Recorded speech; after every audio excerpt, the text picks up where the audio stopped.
Assalamualaikum warahmatullahi wabarakatuh. Waalaikumsalam warahmatullahi wabarakatuh. Bagaimana kabarnya pagi hari ini? Alhamdulillah luar biasa, senyum ceria, tetap semangat, Allahu Akbar, yes. Kurang semangat, yang keras, ya. Bagaimana kabarnya pagi hari ini? Alhamdulillah luar biasa, senyum ceria, tetap semangat, Allahu Akbar, yes. Jadi kalau pagi-pagi semangat, suaranya yang keras, nah, nanti sampai siang sampean bisa semangat juga. Sebelum kita masuk ke pembahasan, saya akan mengabsen terlebih dahulu. Yang saya panggil langsung ngacung sama bilang hadir. Kalau perempuan hadir seperti itu ya. Abiyu Rasyad Andrianto yang keras hadir dulu. Ahmad Razif Haidar Akor, Hadir. Airenia Octaviani Masuk. masuk kemana? Izin. Izin sakit. Ya kalau yang sakit semoga kita doakan semoga bisa lekas sembuh ya. Biar apa? Biar bisa mengikuti pelajaran seperti kalian biasanya. Saya kira ini yang izin cuma satu, semuanya hadir ya. Sebelum kita melaksanakan pembelajaran, mari kita berdoa terlebih dahulu. Berdoa di dalam hati, dipersilakan.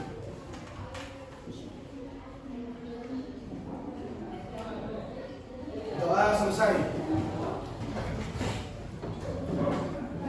Pada minggu kemarin kita membahas mengenai berita, ya. Minggu kemarin kita membahas mengenai berita. Sekarang kita membahas mengenai pantun dan ciri-ciri pantun dan macam-macam pantun. Sebelum saya menjelaskan, ada yang mengerti apa pengertian pantun? Ada yang ngerti? Ada yang pernah membaca pantun? Yang pernah membaca pantun angkat tangan. Biasanya di Upin-Upin siapa yang suka pantun? Jarjin. Berarti sampean paham kan? Ngerti kan pantun? 2, 3.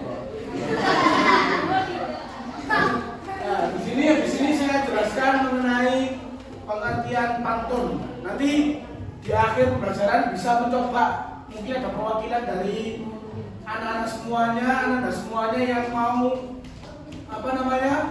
yang mau praktek membaca pantun, gak apa-apa maju. Nah, sekarang pengertian pantun. Apa itu pantun? Pantun merupakan ungkapan perasaan dan pikiran karena ungkapan tersebut disusun dengan kata-kata hingga sedemikian rupa sehingga sangat menarik untuk didengar atau dibaca. Jadi pantun identik dengan kata-kata. Kalau di suku Betawi ketika mau akad nikah, mengantarkan mempelai laki-laki ke perempuan, sebelum bertemunya kedua mempelai pasti ada balas-balasan pantun. Itu merupakan adat, ya, merupakan adat. Jadi pantun merupakan ungkapan perasaan pikiran. Biar lebih indah diungkapkan dengan pantun. Kalau dulu di Antv ada masak air biar matang, ya kan? Siapa itu? Opi Kumis. Ada pernah melihat belum? Enggak? Masak air biar matang, nah, seperti itu. Nah, itu merupakan pantun.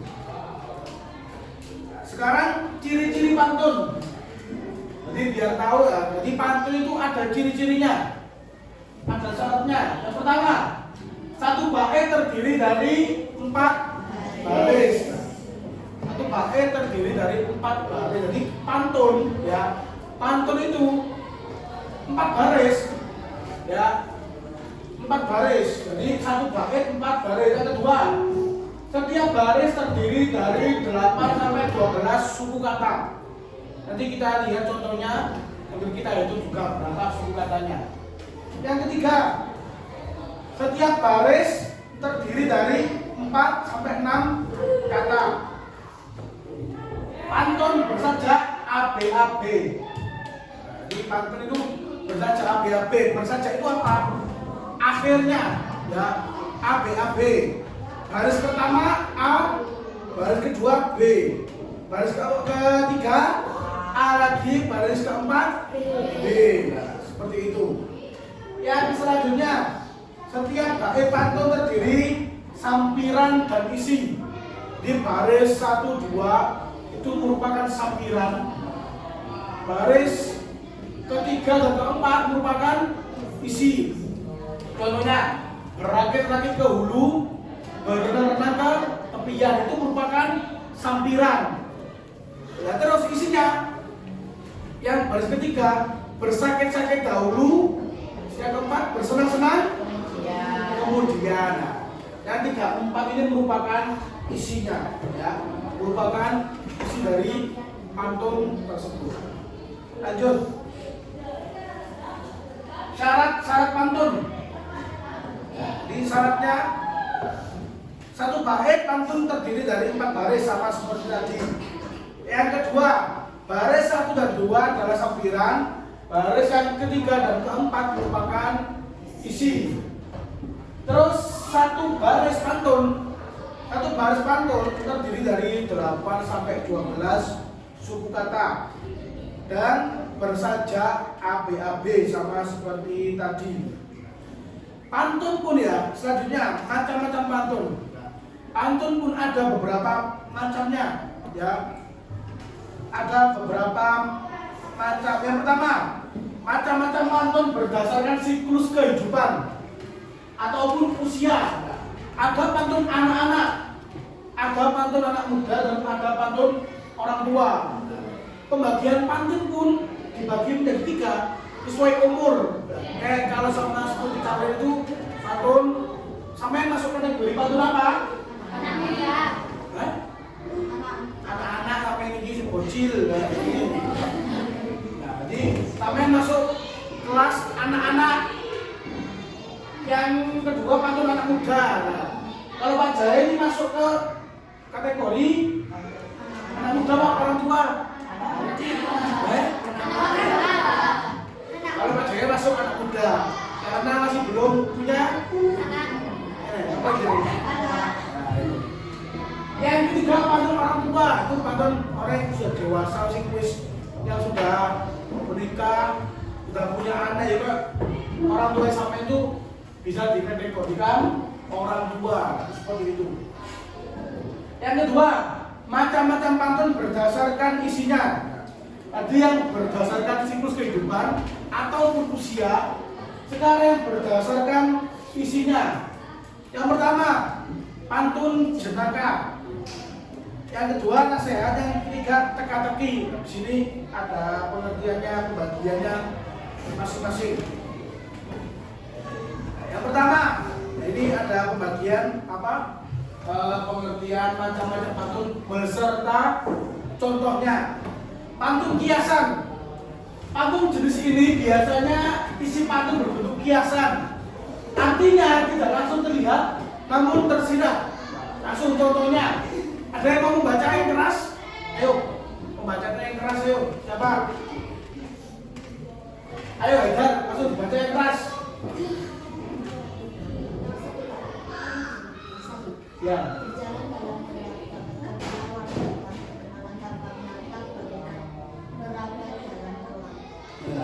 Jadi ini tepuk tangan dulu. Yang pertama pantun kiasan. Di pantun kiasan ini pantun yang tidak langsung terlihat namun tersirat. Contohnya ini. Berkenalan tanpa menatap. Waduh. Berkenalan tanpa menatap seperti apa? Lewat WA. Nggak kelihatan orangnya, tapi posisi di mana? Boleh kenalan enggak lah. Ada kenalan dari tatap tapi dari WA. Bagaimana berapa dalam kenalan? Jadi maksudnya apa? Maksudnya apa? Ada yang tahu maksudnya apa? Pantun tersebut? Maksudnya kalau perkenalan tidak didasari dengan pertemuan, maka perkenalan tersebut sia-sia. Ya, bisa story. Ya. Perkenalan tanpa bertemu maka terlihat sia-sia. Oleh karena itu kalau kita ingin berkenalan, ketika ada lawan jenis laki-laki mau kenalan dengan perempuan, jangan nge WA kalau berani. Kalau berani datangi langsung, ketemu kenalan seperti itu.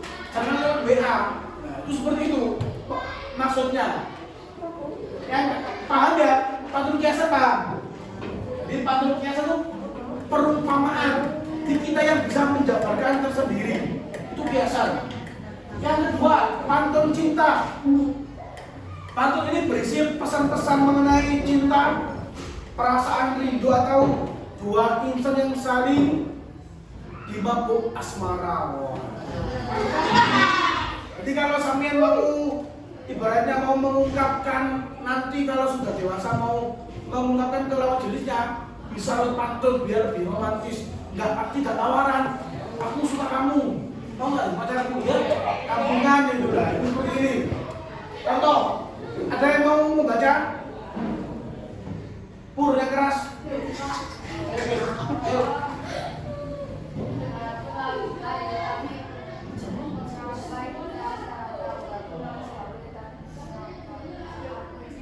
Ayo. Jadi ketika membaca pantun, jadi yang keras, walaupun laut dikaya, tapi mengapa terasa rata? Walaupun kamu jauh, tetapi mengapa aku cinta? Jadi ini mengisahkan orang yang LDR, mempunyai kekasih tapi jaraknya jauh. Walaupun kamu jauh, tetapi aku masih cinta ke kamu lah. Seperti itu lah. Ini pantun cinta mengungkapkan perasaannya orang yang dimabuk asmara seperti itu. Lanjut yang ketiga, pantun nasihat. Pantun nasihat apa? Yaitu pantun yang berisi mengenai pesan moral atau bermakna untuk mendidik. Pesan-pesan dalam pantun ini juga menebar kebaikan. Contohnya ini ada. Siapa yang mau membaca? Sambil latihan. Baca sendiri. Jalan-jalan ke kota Bandung. Jangan lupa mengisi saku. Kalau kamu sedang bingung, jangan lupa membaca buku. Ini merupakan pesan. Jadi kalau kamu sedang bingung ketika punya masalah, maka jangan lupa membaca buku. Buat selimuran, baca buku. Seperti ini pantun nasihat. Yang ketiga, yang selanjutnya langsung pantun jeraka. Pantun jeraka biasanya digunakan untuk menghibur. Kadang pantun ini juga digunakan untuk saling menyindir, namun dalam suasana hangat dan akrab. Jeraka itu pantun yang lucu-lucu, ya. Yang lucu-lucu kayak Jarjit di Filipina itu pasti pantunnya semuanya jeraka. Contohnya ada kera. Mana? Tidak ada kera. Ada kera mirip buaya. Keduanya naik pedati. Dikira mirip Luna Maya. Ternyata yang dilirik Poati. Kan lucu. Dikira mirip Luna Maya. Ternyata itu Poati. Poati itu berarti orang yang tua. Ada kata po itu tua. Seperti itu. Selanjutnya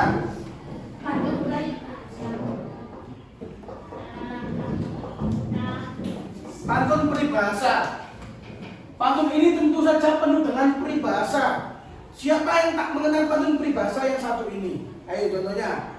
Ini yang sudah saya jelaskan tadi. Berakit-rakit ke hulu, berenang-renang ke tepian, bersakit-sakit dahulu, bersenang-senang kemudian. Ini peribahasa.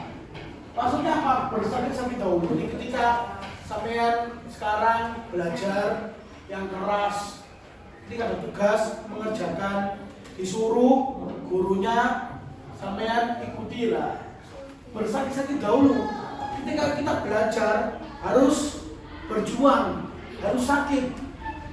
Baru ketika nanti kita sudah dewasa, bersenang-senang kemudian. Jangan sampai kebalik. Bersenang-senang dahulu, bersakit-sakit kemudian. Soalnya sering terjadi pada sekarang. Ketika masih seumuran kalian, senang-senang, gak pernah belajar, hidupnya dibuat main, gak pernah belajar. Pokok ininya ketika dia hidup buat senang-senang, gak dibuat belajar, gak dibuat mengaji, gak dibuat sholat, seperti itu. Maka ketika dewasa baru bingung, mau mencari pekerjaan sulit, mau mencari jodoh sulit. Jadi bersenang-senang dahulu, bersakit-sakit kemudian. Jadi kita jangan sampai seperti itu. Kita harus bersakit-sakit dahulu, bersenang-senang kemudian. Jadi yang namanya belajar itu harus bekerja keras, harus bersakit-sakit dahulu. Itu seperti itu, ya. Lanjut, ini ada pantun teka-teki, yaitu pantun yang biasanya itu yang tujuannya untuk berpikir, jadi tujuannya untuk mengajak pendengarnya untuk berpikir. Coba ini ada contohnya.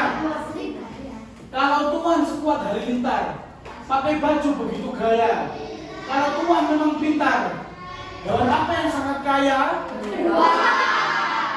Ini merupakan pantun teka-teki, pantun bertanya. Jadi kalau Tuhan memang pintar, hewan apa yang sangat kaya? Beruang. Ini yang terakhir, pantun agama. Pantun ini mengingatkan pada tuntunan agama, ya, hubungan manusia dengan Sang Pencipta dan nilai-nilai religi yang kuat. Contoh, ketika peninggi patah, jangan gantikan dengan busa. Ketika hati melemah, jangan lupakan Yang Maha Esa. Jadi mengingatkan pada Yang Maha Esa itu sebut. Selanjutnya, macam-macam pantun berdasarkan siklus usia. Ini yang pertama, pantun anak. Pantun anak, pergi ke sawah menanam padi, sawah dibajak dengan sapi. Jadi anak yang baik hati, tentu tahu balas budi. Itu pantun anak. Jadi mengenai kehidupan anak. Sekarang pantun orang muda. Jadi kalau orang muda itu identik dengan percintaan. Di mana datangnya lintah? Dari darat turun ke kali. Dari mana datangnya cinta? Dari mata turun? Itu merupakan pantun anak muda. Karena anak muda itu identik dengan percintaan. Seperti itu. Selanjutnya, ini macam-macam pantun berdasarkan isi. Ya, seperti tadi, pantun nasihat dan pantun jenaka. Pantun nasihat itu pantun yang berisi mengenai pesan-pesan moral yang tadi sudah dijelaskan. Yang selanjutnya pantun jenaka, yaitu pantun yang berisi mengenai lucu-lucuan, ya, kocak, lucu. Itu bisa dibaca sendiri. Nah, untuk materi pantun kita sudah selesai. Coba yang mau bertanya bisa angkat tangan. Ada yang bertanya? Kalau nggak ada yang bertanya, berarti PR-nya sampean bisa membuat pantun seminimal 3 pantun, ya, minimal 3 pantun, bebas entah jenaka, entah religi, entah teka-teki, bebas, ya. Di PR-nya di rumah bisa membuat pantun 3, mau sendiri, tak boleh browsing, tak boleh lihat di buku, bisa ngarang sendiri. Jadi kalau mau ngarang pantun, saya kasih tahu ya. Kalau ngarang pantun, yang digarap itu isi terlebih dahulu. Contoh ya. Isi lah, ini 1, 2 ini sampiran, 3, 4 merupakan isi. Jadi kalau ingin membuat pantun, ngarang pantun, yang dibuat isi terlebih dahulu. Setelah isi, baru membuat sampiran seperti itu. Jadi kalau nggak ada yang ditanyakan, mungkin dari penjelasan saya sekian. Dan mohon maaf bila ada salah kata ataupun penjelasan yang kurang jelas. Saya akhiri. Wassalamualaikum warahmatullahi wabarakatuh.